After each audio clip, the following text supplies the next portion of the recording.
as long as other people fuck with it, like that's cool to me. I know a lot of people like really like that EP we put out, so that means a lot. But you know, I've definitely made cooler music since then. So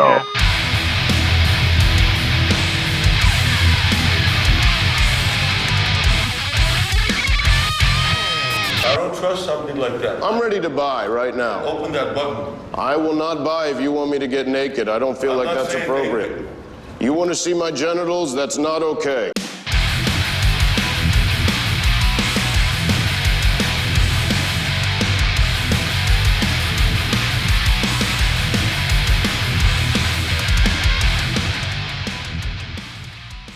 Thank you so much, everyone, for tuning in. This is another episode of the Scoped Exposure podcast. You know, there are many short kings in the hardcore space, but we don't talk or get to feature as many large lords of the hardcore scene.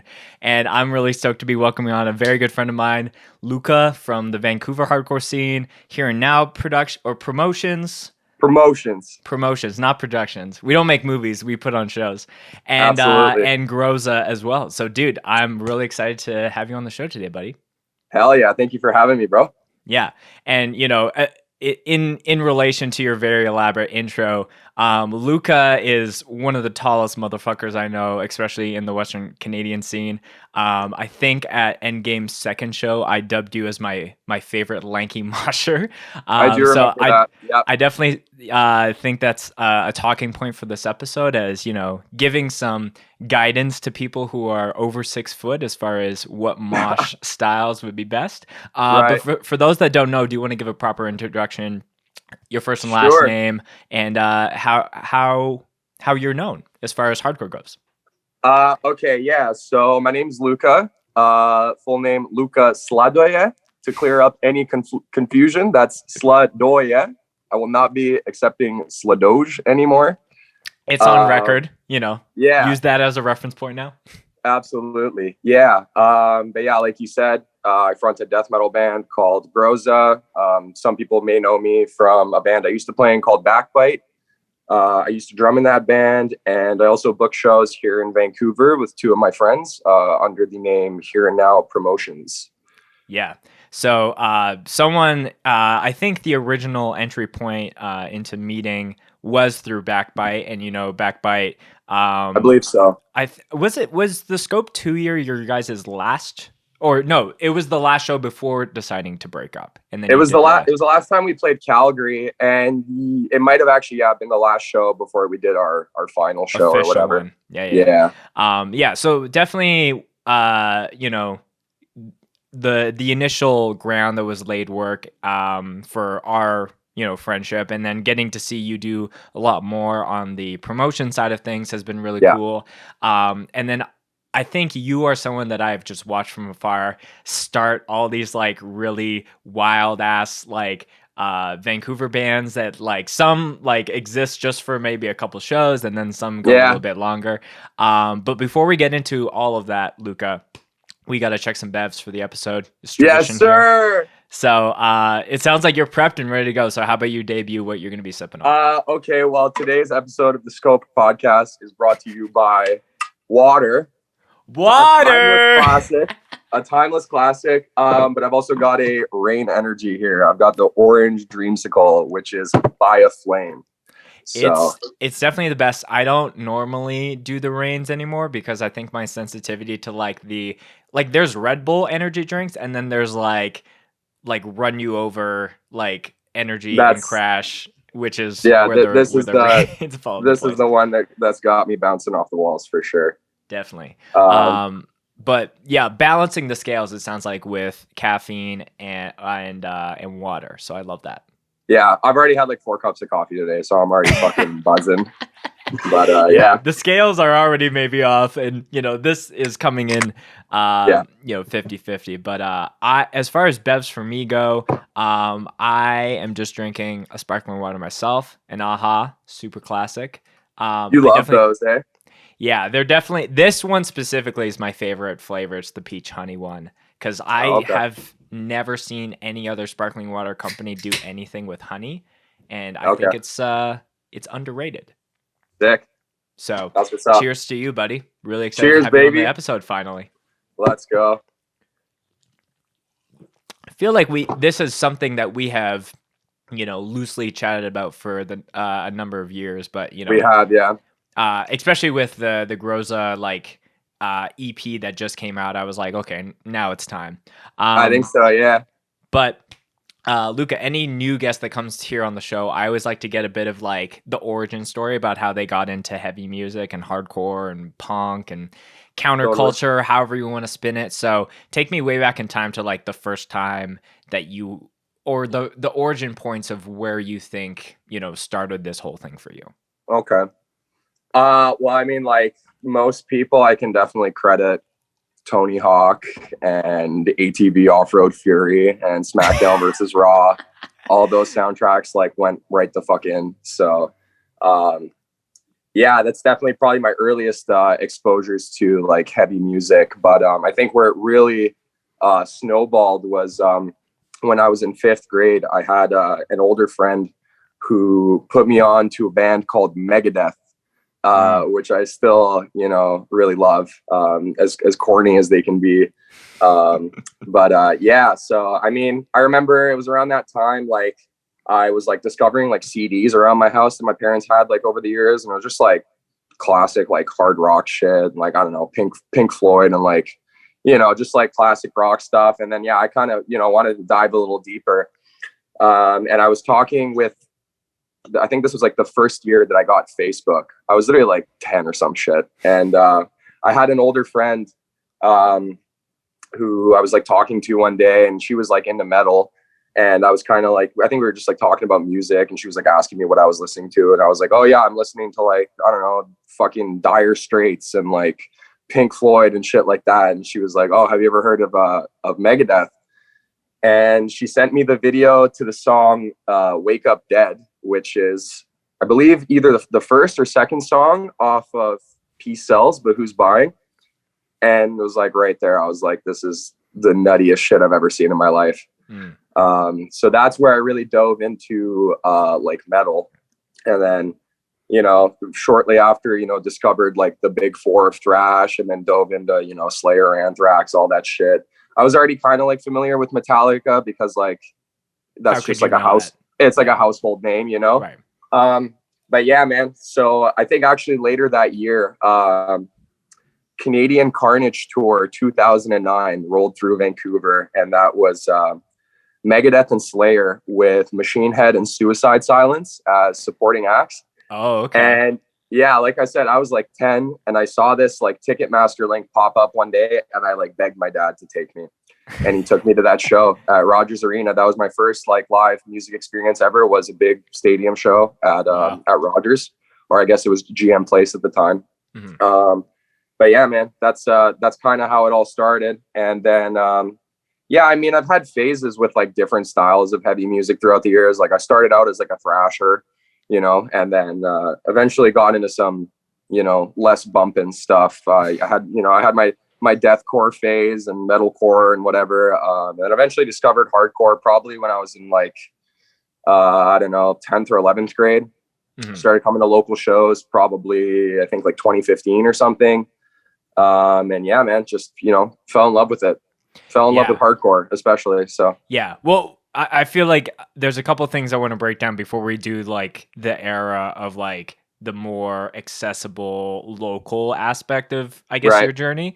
Okay. What's really interesting to me is like, there are some people whose like first live thing is a hardcore show, is in someone's basement, and somehow they stumbled upon that. But it was very much similar to my first live music experience, where it's like you're at like an event where thousands of people, crazy lights and all those things. So yeah, for you, when you were first seeing that, also the fact that you got to see Suicide Silence with Mitch is like crazy. I'm very jealous of that. And the funny thing about that is like at that time I was familiar with all this like deathcore stuff, and I was like, fuck all this emo garbage, like this isn't metal, And then as I get older, I learn to appreciate, what I saw that day. So, and obviously, I'm still a Suicide Silence fan to some extent, but yeah, man, definitely crazy in retrospect. So yeah. So with all like that experience, you know, like you're 10 years old, your dad takes you, which as I think all like, multiple people listening to this podcast are growing up and maybe they already have like a kid or two or thinking about that. Like those kind of moments, like where your potential kid is like even shows a spark of interest to anything, like, whether it's like taking them out of school or like the stuff where it's like, well, why would you do that? But it's like those are the actual like life-changing moments potentially. And Totally, was for you. Yeah. So when you were seeing that big of an event, were you like, did you have an expectation that any style of music that you were going to see in the future, like that was the standard? Or were you like, oh, there might be different levels to this?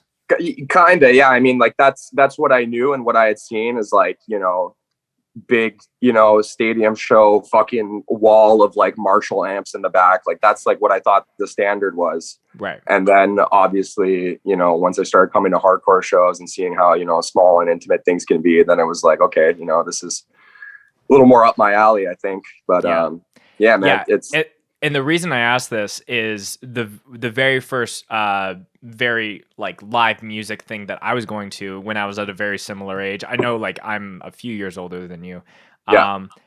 Was like I didn't even know that there was like multiple bands playing. It was just like I've talked about this on the podcast before, but I know some people who are listening on the more like friend sphere might think this is funny.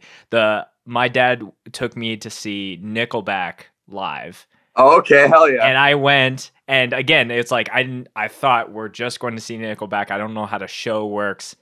And the supporting acts were State of Shock, which was like they had like a radio hit at one time, and then the main support was Yellow Card. And I knew Yellow Card songs. And like at the time, I still look back, I'm like, dude, the fucking violin stuff over the breakdowns. So good.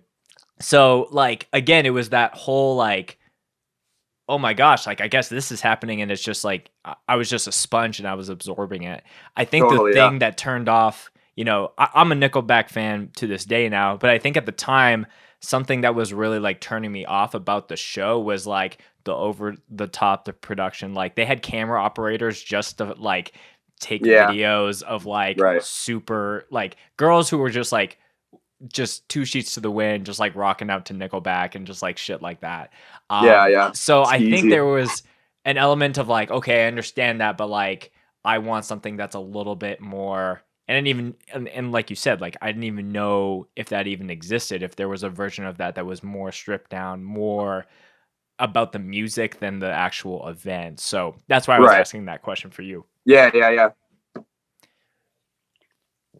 We both took a swig at the same time. We're so in sync, dude. You're so in sync.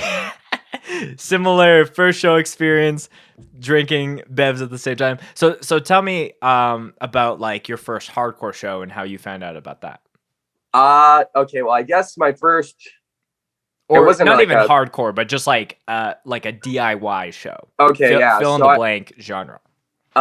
If I can remember correctly, I think the first like DIY gig that I went to was I saw Angel Maker at 333, and I can't remember any of the supporting bands, but I remember I discovered like Angel Maker, and I was like into like deathcore and like just like obnoxiously like heavy dumb stuff back then. So I was like, okay, let's go check this out. And it was actually two of my friends from high school that brought me out because I guess they were already like involved in this thing. Shout out Paige and Laura for bringing me to my first gig and changing my life, for lack of a better word. But yeah, so they dragged me out. I went to that show, and that was like my first like experience, like seeing people like moshing or like slamming. And I was like, okay, this is dope. And I think I maybe tried to bust a move, and it probably did not look very good, but practice makes perfect, I guess. So, that was the first one. And, man, I just like, anytime there's a gig coming up, like I fell in love with like 333 right away. I was like, this is dingy and raw and East Van to the core. Like it's pretty fucking sick. So Right. yeah, that's I think that's where it started. And then I think my first like hardcore show was I saw Worldview, and I think it was before their 2016 tour kickoff. I can't remember who they toured with or who even played. I think Your Problem maybe played. Was that tour on its way to the Calgary Fest? To Western Front, or no, I think that was the year after. Yeah, so 2016, it was called Southern Alberta Hardcore Fest. Southern Alberta, that's right. Okay, and I'm pretty sure Worldview played that. Yeah, and Your it might have Problem been. as well. I'm not too sure. Mm-hmm. But yeah, that was my first hardcore show, and I Worldview was like one of my first favorite like local bands. Like I fell in love with that band right away. Yeah, I think I was like, after that Angel Maker show, you know, my friends put me into the Vancouver hardcore group, and then that's where I kind of like started getting information for like all the next upcoming shows and shit. Right. And then I came across the Worldview demo, and I was like, this is fucking sick. And then I went to go see them, and I guess the rest is history. Like, I don't know. You know, I've been here ever since, and I don't fucking plan on going anywhere. So right. No, I think it's very cool to hear. This is why it's important to me to interview people within our own scene that might have not had their stories told, because I'm having flashbacks when I had Zach from Set Straight on, and like some of his like first show like or hardcore experiences were like, for me it's just another show. And I feel like that's a great reminder to anyone who's like been in the scene for like 5 to 10 years minimum, and you know there's like, you know, there's more stresses and things at play with life, or maybe you're taking on more responsibility, like planning a show. But remembering that like there could be one person in that room who's like, it's their first time hearing that, and like curating a great experience is like ultra important. It is, man. And it's cool, man. Like we've seen you know, a lot of new faces at our shows, you know, that keep coming back. And yeah, it's glorious watching like a normie kid just like become a full-blown like mosh mutant. You know, they came with long hair and like boots or some shit, and then within like 2 weeks they chopped all their hair off and they're wearing fucking Air Maxes. So, you know, it's glorious to watch the transformation. It's like the true evolution of like a normie to into hardcore. Yeah, man. Yeah, and I'm sure that like rings probably a lot truer for you. Like now, you know, we're jumping a little ahead now, but like we'll bring it back into like the booking side of things, where you know now you're on the opposite side of the coin versus like, oh, you're just going to your first show. So maybe like what's the biggest reminder that you tell yourself as far as that, like what you're doing and what the rest of the Here and Now group is doing is important, and doing the Lord's work, if you want to call it that. Yeah, I mean, I think like the ultimate reward is just like, you know, as cliche as it sounds or whatever, but like it's just I just like seeing kids like having fun at my shows. Right. You know, so and yeah, it you know, it reminds me of like my first couple hardcore shows, and like you said with like, you know, for you it could be just another show, but for somebody else this is like, you know, a brand new experience, and they're like having the time of their life. So yeah, man, it's just nice like just seeing kids like have fun. So let's jump back a little bit to your very first show, actually, where you were talking about like 333. You know, for the audience that might not be aware of like the Vancouver hardcore space or the lore behind it, 333 was like pretty much like a garage, like like ultra DIY spot. I feel like if you asked someone that understood hardcore to draw the perfect DIY venue, they would draw 333 without even knowing. That would be the one for sure. Absolutely. So unfortunately, like you know, with pandemic and all those things go, it is no longer a venue. I think it got sold to it's someone been else. Sold, yeah. It got sold for like some ridiculous amount of money. Yeah, just because Vancouver is just like ridiculous. It's like, yeah, it's like this tiny little garage is like a few $1 million or whatever it is. There's not even a functional bathroom in that bitch, so it's wild. But okay, I mean, you know, I do have a serious question, but because you brought up the bathroom, tell me your favorite 333 bathroom story of all time. I don't know about bathroom stories. I mean, I just like remember the trauma of like having to take a dump during a show and there not being a lock on the door and just being like frozen in fear and like holding my hand against the door, you know. You got your fucking like foot up against the door. Pretty much, yeah. And that was only like if I really had to, you know. yeah. Because yeah, I don't know about bathroom stories, but I mean, I've seen like all sorts of wild shit like happen at that place. I've seen like fucking 10-on-10 man brawls. I've seen fireworks get lit off inside. I've seen a fire extinguisher get set off inside, and the whole fucking place got evacuated. Like it was the lawless spot. You know, kind of anything goes. Yeah, the hardcore kids play not playground, but the treehouse of madness, essentially. I guess so. Yeah. Concrete treehouse. Totally. Yeah. Yeah. So talking about experience, do you think it's, you know, as a promoter, now you can, this is the question I want to ask. As a promoter, how did your experience in like you said, like a dingy, like rundown, like a true like punk and DIY spot, how does that influence your decision in where you're booking, how to do something as far as like like this is our spot that we're going to all the time? I know like since shows have come back in Canada, there's been like, oh, we're doing it here, and then it switches to this. So like how has that mindset of like having something like punk influence where you're booking your stuff, or what's the balance there for you? I mean, I don't know. I mean, like at the end of the day, like a space is a space, and we just need to like, you know, fit people in there and be able to have a show. Like the Bullet Farm here in East Van, which was formerly known as CBDB's, has been our clubhouse pretty much since we started up here and now, and they've been good to us. So I think also the Bullet Farm is like an ideal punk hardcore venue.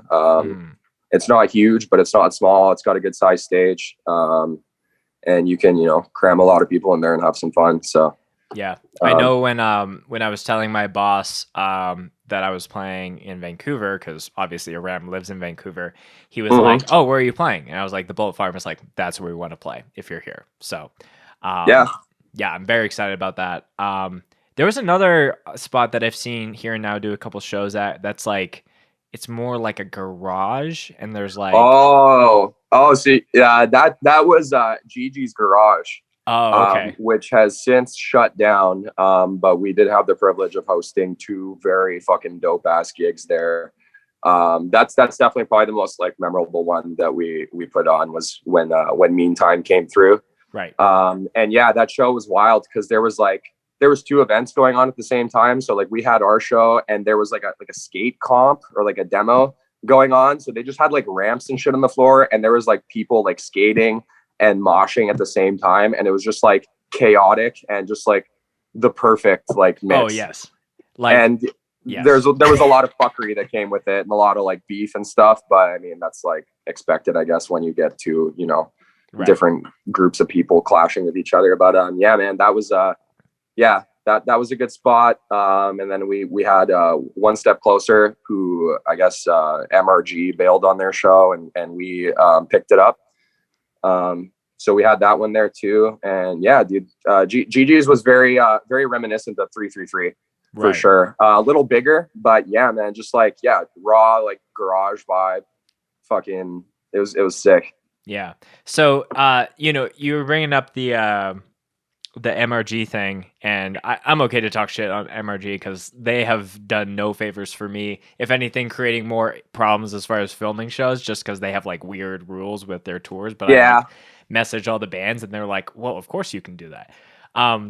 So, and that's not a siloed event. There's been multiple times where bands have had a show drop in Vancouver, and then like the DPK crew is like putting something together. I think it was See Space Cowboy and another band and Candy to do that was back in what 2019 I think. Yeah, that was that late night gig.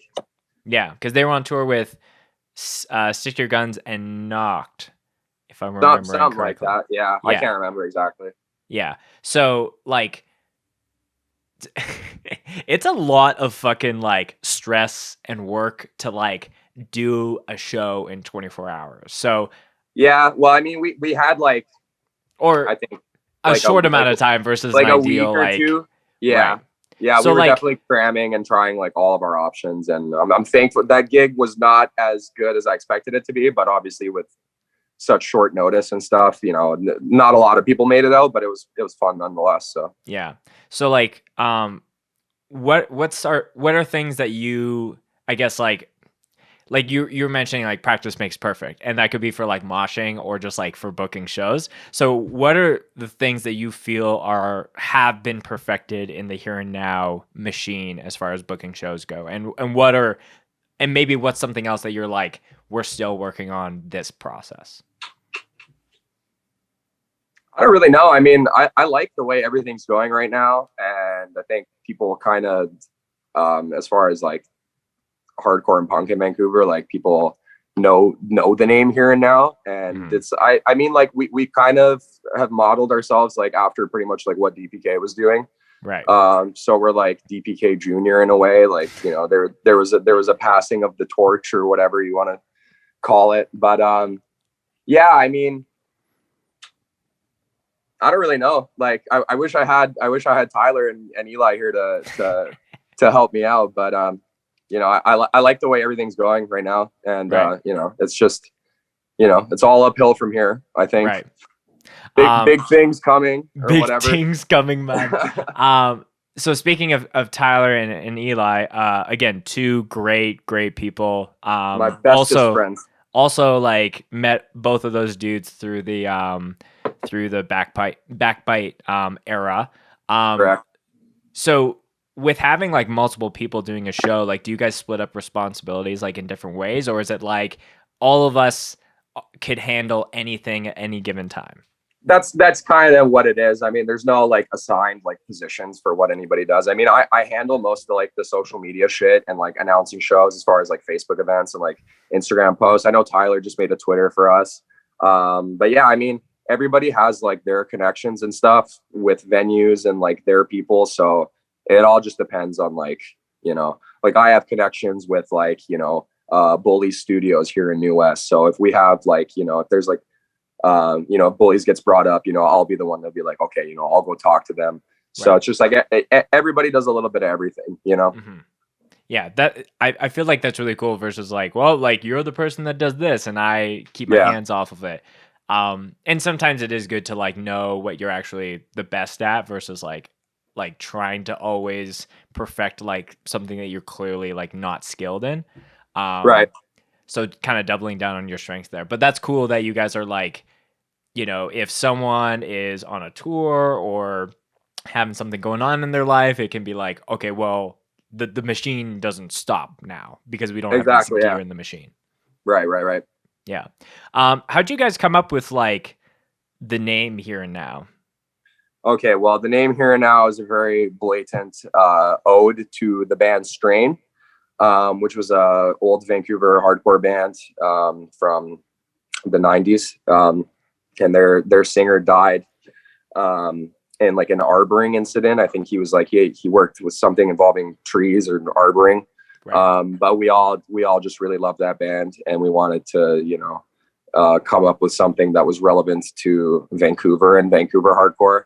Mm-hmm. And I guess also just like the idea of us being here and doing this now. I don't know, like I don't know how to put it without it sounding corny, but I mean the biggest part is definitely just like the tribute to Strain.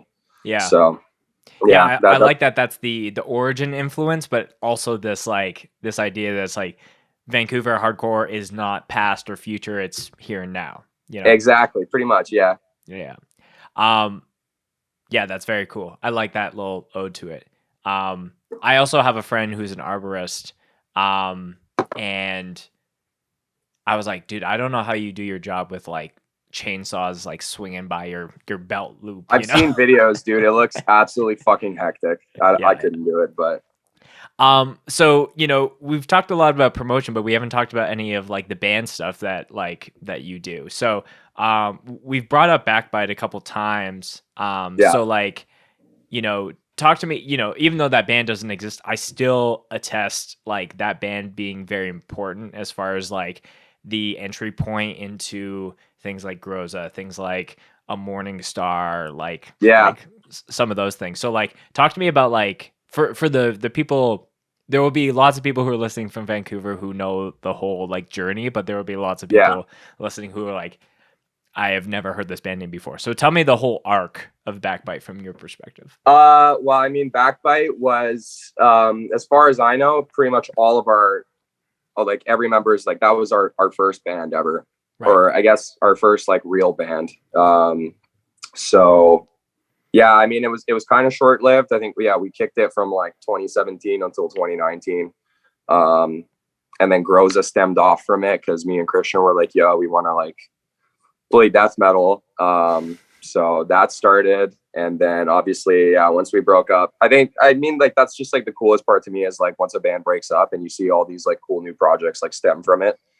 But yeah, I mean, realistically, I don't think that we were that good as a band. But that's okay. I mean, as long as other people fuck with it, like that's cool to me. I know a lot of people like really like that EP we put out, so that means a lot. But I've definitely made cooler music since then. So well, as have all of us. So right. And I think what you were saying before, it should always have some kind of like upwards trajectory with each band behind exactly.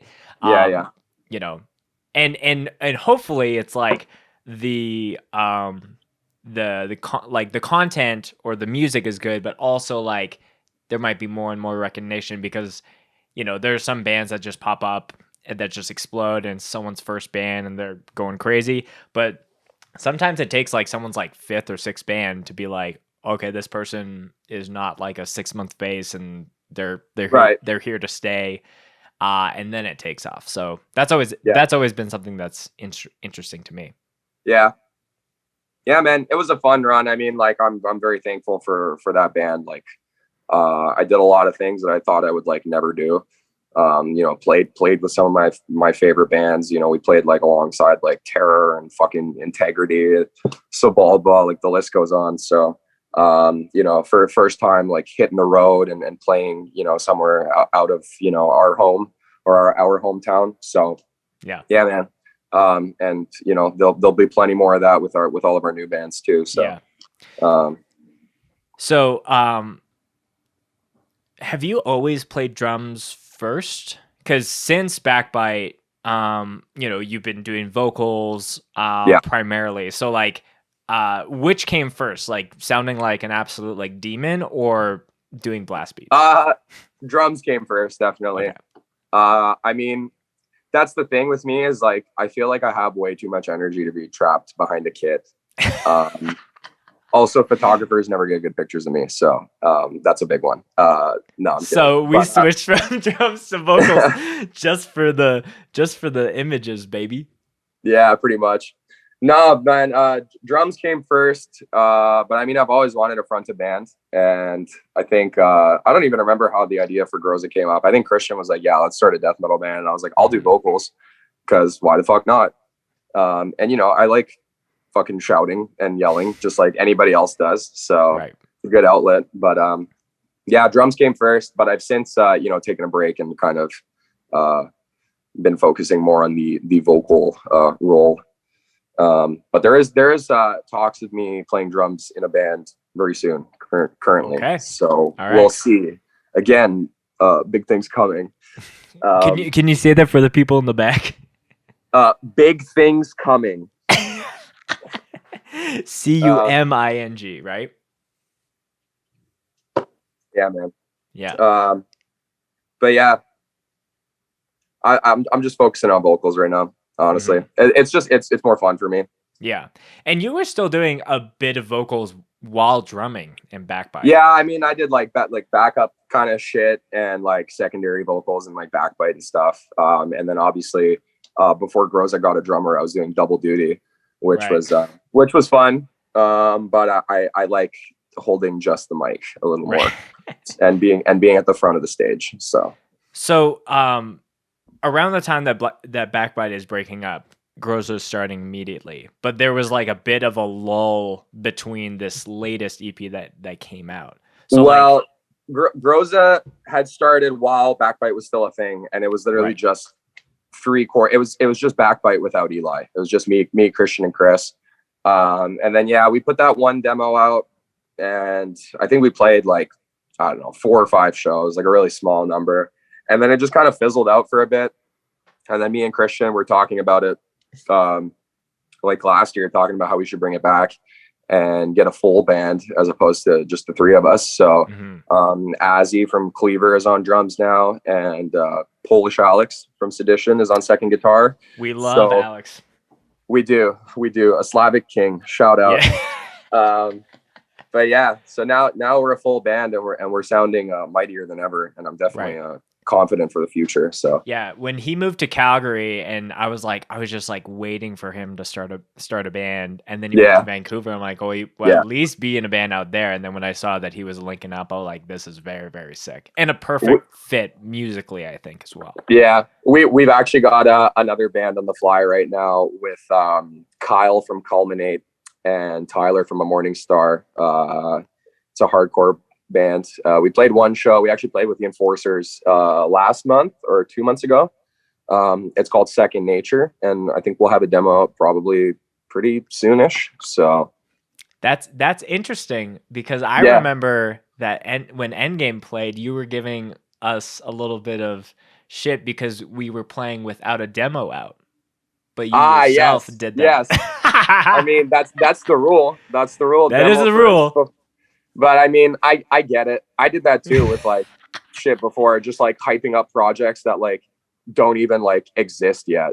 You know what I mean? But obviously you guys were like already doing stuff. But I think that's just some stupid ass rule that some of these older guys instilled in my head. You know, demo first, music first, and then. Because I mean, I get it, like the excitement of starting a new band. You want to fucking print shirts and like make designs and shit right away and like conceptualize, but like just put out a couple songs first, you know, first things first. Well, to be fair, Endgame didn't put out any merch until after we put the demo out.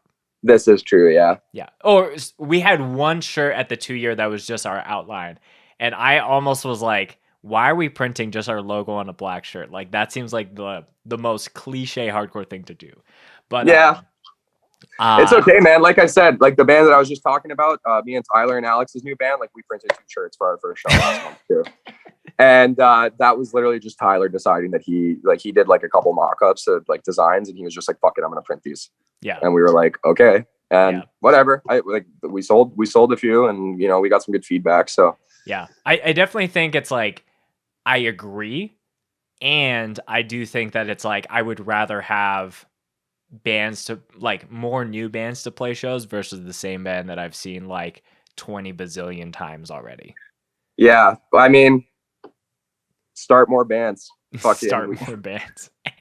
To all the kids out there, fucking just keep rocking. Mm-hmm. So, Vancouver hardcore as a whole has a lot of, you know, lore and history, and you know, we're talking about here and now as far as like what's happening right now, and you're seeing a lot new kids coming out. What do you think is the biggest thing that you're doing to help drive that interest, to help keep like kids stick around, not just like, oh, this was a cool night out, versus like, yo, there's something here to be a part of? I think it's like, for me personally, it's like the element of violence is always what keeps me there. I think I like a little chaos, and I like moshing on people, and I like getting moshed on too. Like it's all part of the game. So, you know, we have kids that are like, yo, like that was like hella fun. Like I loved getting like pushed around and shit. So, and I guess, you know, there's like the, you know, there's kids that will get moshed on really hard and then they don't come back. Right. As opposed to the kids who are just eating that shit up and are coming to every show. So I think that's like, you know, obviously we want to create a safe place for people, but not too safe, you know, not too safe. Yeah. I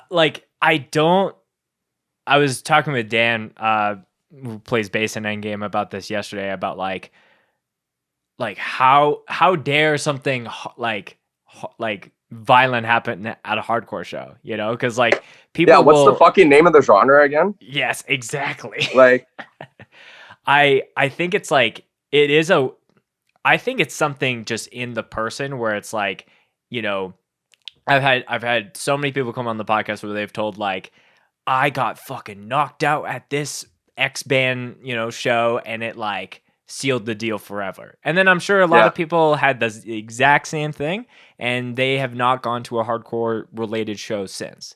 So I think it's like something that's like in the person, but I think also like,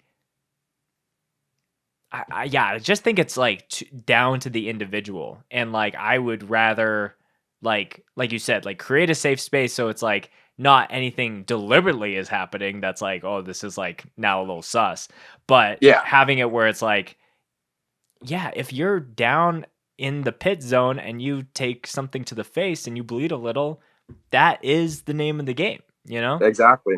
Yeah. It's no ill intentions. It's just like, it's, and the thing is, and I look at this from like multiple angles, like a showgoer, someone that films shows, someone that plays, that energy cannot be inserted or plugged into any other music genre. And that's the reason that a lot of people like love, because it's like anything can happen. And, you know, there's like always a sense of danger. So yeah, I know I'm preaching to the choir here right out with all this, yeah. Do we have a Marty appearance or what? What's going on? This is Minnow. This is the younger one. You want to see her? I would love to. You know, it's funny. Marty will like, he likes to be picked up. She does not. No. What's her name? Minnow? Yeah, like the fish. Like the little fish. That's so cute. Yeah. Hey, girl. What up? You gonna say hi to Lovely. Luca? There it is. Hell yeah. So speaking of violence, you yourself are a very lanky individual, like I mentioned at the top of the episode. Yes. So indeed. You were mentioning, you know, for the first, you know, show that you went to at 333, you're like, I tried to throw something down, but you know, it might have been lacking in sauce a little bit. So like, how? Because I do think that there is something where like when these are your assets as far as your body type, like I feel like there's some stuff. I feel like there's certain moves as far as a lanky mosh person that you need to prioritize versus like actually throwing this, like your center of gravity always goes off. So like, how have you perfected your mosh style and knowing what you do well and what you ultimately avoid altogether? I don't know. I mean, I think, you know, I still got lots of practice. And like, even at times where I thought my mosh was good, and then sometimes I'll watch back an old video and I'll be like, Jesus Christ, like that was fucking ugly. And I don't know. I mean, I'm at a point right now where I'm happy with my moves. And I don't really focus on like a certain move or anything, you know. I just move around, just like push people around and shit. There's no like, you know, choreography or anything that goes with it. There's definitely a couple moves that I've like removed from my moves list. Yeah. Kicks are the big one though. Spin kicks are like probably my favorite. And stage diving, you know. What have you removed from your the backwards windmill arms don't really come out anymore. Oh, okay. The helicopter arms, like the propeller, very rare occasion I'll bust it out, but it's usually just kicks. And the bee swatting. That's those are my top two. The bee swatting. The bee swatting. By helicopter spin, you mean more? So I call that the Beyblade spin. The Beyblade, sure, yeah. I don't really bust those out anymore. That's one of the only ones that I'll do, more because it's like, Corey, who sings for a band called Move, he goes by Silverback. I'm very familiar with him. Very familiar with the mosh legend, like him. Oh yeah. But when he came on and we were talking about moshing, which is so funny because I'm sure a lot of people are like starting to turn off this podcast because it's so like whatever. But I think it's hilarious. He was just talking about like the harder that you mosh, the more people would be like, oh, I'm not gonna like mosh into this person or whatever. So it like for me, if I'm asserting your busting that dominance. out, yeah. So if I'm like coming towards you like a Beyblade, like, you know, and like you don't want to be chipped by that. So that's the one thing that I've utilized in my very short stints of that. Yeah. What is your shout out 3 Vancouver moshers that inspire you? Top 3 Vancouver moshers? Definitely Taylor. Taylor's number 1. Taylor's like probably the scariest dude. I guess Eli's up there for sure. I'm trying to think.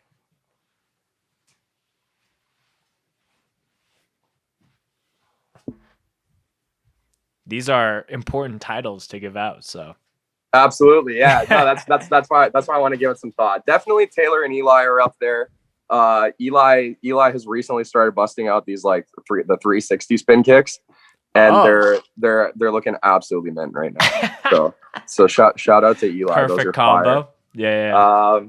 Yeah, man. Fuck. I don't want to spend too much time thinking about it. It'll probably pop up and then I'll fucking cut you off at some point. Yeah. Like, and I'm sure after.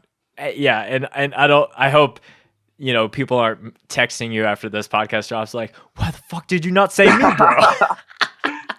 Yeah, no, Taylor and Eli are definitely my 2 favorite moshers off the top of my head. Yeah, great picks. Specifically love Taylor moshing to Swarm Beaten with boxing gloves. The mosh, the I'm gonna ruin your night gloves. Yeah. Oh yeah. Those have made multiple appearances, it sounds like. Hell yeah. Yeah. So we got a little off, you know, a little sidetracked with the mosh talk, but going back to Groza. So, you know, new lineup, you know, did that change like the overall like writing process of like putting things together with like new people, or were those additions more passive to like, no, like who, you know, because it's Christian who's writing all of that. Mainly, yeah. It's mainly the Frizzler with the riffs. Gotcha. But I mean, yeah, everybody's kind of brought in their own like little flavor. And we do clash a lot. Like I know that like Azzy and Christian are definitely more into like the slammier kind of stuff, and they want to channel more of that. Whereas like me and Alex really just want to channel like old school, like Finnish and Swedish, like Euro death metal. Mm-hmm. And then Chris is pretty neutral, but you know, Chris brings a little bit of spice to the table every once in a while. He's a sick bass player. So yeah, I mean, I think we've got like a healthy mix of a little bit of both, you know, kind of like old school death metal with some of the more modern, like slammier kind of shit. But I personally definitely want to channel a little more old school flavor. So yeah, I don't know. We'll see. I think it's good for a band to not just be so like one dimensional and like this is the only thing that we're doing, because I think when you like kind of like, you know, you're going in this direction, but some of the other guys are going in this direction, it kind of like, you know, pulling in opposite directions creates your own thing versus like just being you know, a version of something else, if that makes sense. Right. Yeah. Yeah. I mean, I don't know. I mean, I don't want people to think that we're like a hardcore band disguised as death metal. You know what I mean? Right. I want to actually like try and be like a real deal death metal band. And we've been offered some like pretty cool gigs that we have coming up with like actual death metal gigs. So I don't want people, I mean, I think people will see right through us and see that we are a hardcore band disguised as death metal. But I mean, I can't help that, I guess. If people are slamming to us and shit, you know, then whatever.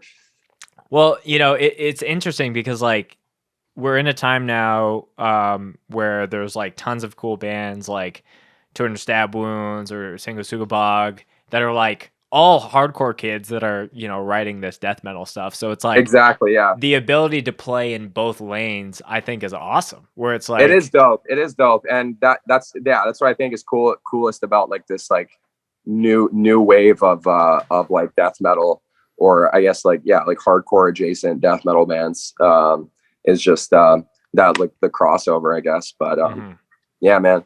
But yeah, it's a fact, dude. Like hardcore kids do be writing the sickest death metal. So yeah, definitely. Are any of those shows, as far as like death metal, like pure death metal stuff, announced yet that you can like There talk is about? one. There is one. We are playing next month, July 27th at the Railway Stage, with this band called Atrabilis, who's like technical death, but not like corny tech death. They're like, they're like, I don't know, just like cosmic, weird, fucking spacey tech death. So they're headlining that. They're also on $20 Spin, which is a really dope label. And then it's us and this other newer band called Dungeon Serpent from Vancouver, which I really want to shout out. A bunch of young people who are fucking extremely talented, and I would recommend anyone listen to. I think their album is called World of Sorrow. There's like 5 tracks on it, but like each track is like 6-7 minutes long, and it's fucking just incredible, like tasty death metal. They're a little more on like the mellow death side, but they also have like lots of like cavemanish parts. So Cool. I love the name. So shout out to Dungeon Serpent. Dungeon Serpent, yeah. Cool. Since this is jumping a little more into the here and now promotions side of things. Since that has started going, what are 3 Vancouver bands that you feel like need more love on like a more than just like the Vancouver side of things, and that you're excited about their future? Off the top of my head, Cleaver is number 1. Cleaver, those kids are the homies, and they're fucking hilarious, and I love them to death. And they put out some extremely fucking ignorant music for people with low IQ. And they're going to be having an EP coming out soon. I've listened to the whole thing, and I'm so excited for this shit to drop. There will be a Groza feature on it as well. I guess I'll leak that. Maybe that's not my territory. Sorry if I fucking ratted, guys, but that's one piece of information that I guess I can leak. But yeah, Cleaver number 1.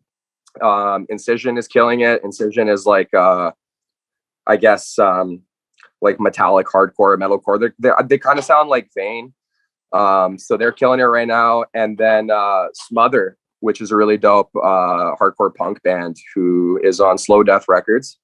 Smother's killing it. So yeah, that's my 3 right there. Definitely Cleaver, Incision, and Smother are killing it.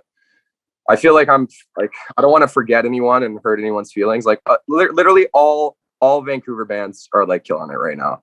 So I'm definitely stoked for our scene right now. I totally agree. It's really, really cool to watch Vancouver just like really like, especially like I'm always looking at it like since shows have come back, like who has like really risen and like who is like still like kind of picking up the pieces. And it seems like you guys have just like, it's been like foot down on the gas, like so many shows, so many like new bands that are coming up. Like Cleaver's come out to Calgary like twice now. So it's like really, really awesome to see how much is happening. Like, there's Western Canada as a whole, but then there's like really Western Canada, like Calgary and BC. So what do you think is the biggest difference for the Vancouver scene, like before and after like lockdown goes? That like a long period of not having shows, and now everybody's all hyped, and like people are want to come and see like a hardcore show, even if they're like not in a hardcore or something, so yeah, I don't know. I mean, yeah. I do agree that it's probably, we don't have to rip on this topic forever, but I do think that like the responsibility of like making, as someone who books shows, or anyone who books shows, is kind of like the curator of the party, like they have to make sure that everyone is having a good time, no one's being an asshole, no one's like intentionally hurt and just like off in the corner and doing whatever. So there's like an insane amount of responsibility. And for people that are like booking crazy shows multiple days of the year, like Joe Hardcore or someone of that level, it's kind of like I Joe is going to be coming on the podcast in the next couple of months. Obviously, like this is hardcore. Sweet. It needs to happen. But I really want to talk to him because like at what point does like booking the show,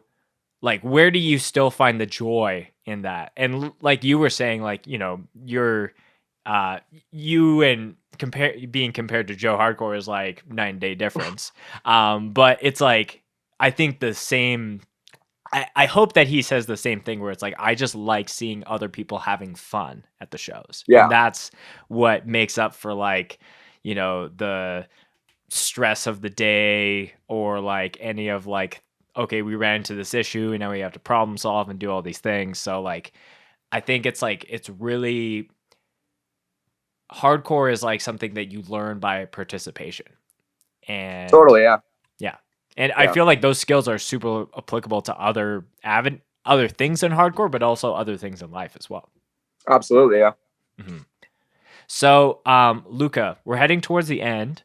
Couple other questions before we wrap up the show. We end every episode with a favorite Mosh related story that you would like to share. And I'm sure you have a million that are, rushing to your head. So I'm going to say you can share 3.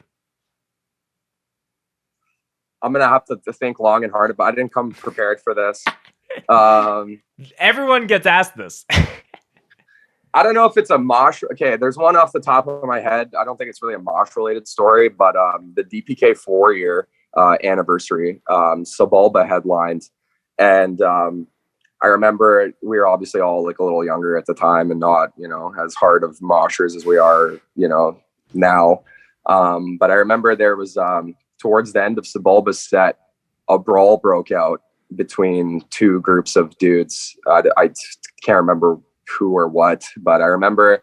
So it was like, obviously Taylor was in there for Sebulba, like clearing the fucking room. A bunch of people just going off really hard, a bunch of the older guys. And this brawl broke out and people just started spilling out of the door. I remember just seeing like a sea of people just like swarming out of the door. And then all of a sudden it was just like an empty floor. And I remember like me and like Eli and like all the younger kind of kids were like, okay, now it's our turn. So it was like the second string mosh. It's like, okay, all the big guys are out. Now we're not going to get fucked up. Like, let's demonstrate our style now. So that's a funny one off the top of my head. Another one off the top of my head is kicking Wolfgang in the head at the Scope 2 year. That one was good. I don't know, man. There's a lot, but yeah, I don't know. That GG show was popping. There was a lot of good mosh there. The garage show with Meantime. Right. I kicked Felix in the face that night. Shout out Felix. Sorry about your face. I split him wide open. God. Yeah. I mean, that's 3. So. Yeah, I guess so. I also will mention that Trapped Under Ice show that happened here in 2017 at the Hindenburg, which is a venue that is no longer around. But I saw a lot of people that I'd never seen mosh or stage dive before, like come out during that. Same with No Warning at the Biltmore. That was the first time I'd seen a lot of people mosh, like people that have been in retirement for a long time. So it's cool. It's cool when that one band comes through. That's like, that brings out the fucking animal and like everyone. Oh, right. Know? Yeah, totally. I wanted to circle back to the second story that you shared where you were kicking Wolfgang in the head. Yeah. Because that was our second show and, trying to play and book this, or run this show at the same time and film it, I am very much looking forward to the 5-year, but I am like dreading all of just the crazy responsibility that's like running a show of that size plus filming and then playing. So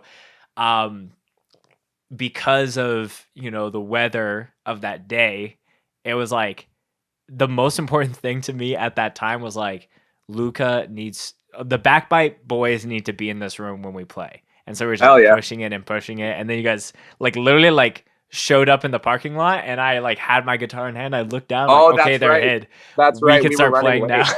Yeah, we were running late. I remember. I appreciate you guys fucking waiting for us. But because I was like, well, I know that all those guys are gonna go off for us, and then like you had your part in Above the Law, and then like you cartwheeling over and smoking Wolfgang in the head, and then proceeding to like climb over other people was like the highlight of that entire set for me. So that was a very fun show. I remember No Right set was really fucking sick. Dare went off.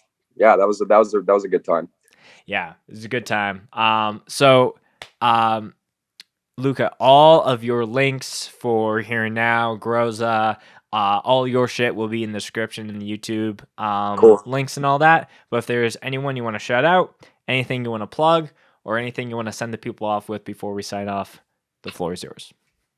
Shout out to all my friends. Number one, shout out to every Vancouver hardcore band. Shout out to the Bullet Farm for letting us use your space as our clubhouse. And that's about it, I guess. Yeah. Keep on rocking in the free world. Yeah, that's right. Luca, you're a homie. I love seeing you do more and more when it comes to just being involved in hardcore outside of just playing a band. That's really, really cool to see. And I am stoked to, I'll probably see you in a month or so. You'll see me next month. Yeah. Yeah. Looking forward to it. Thanks again for coming on the podcast. Appreciate you, brother.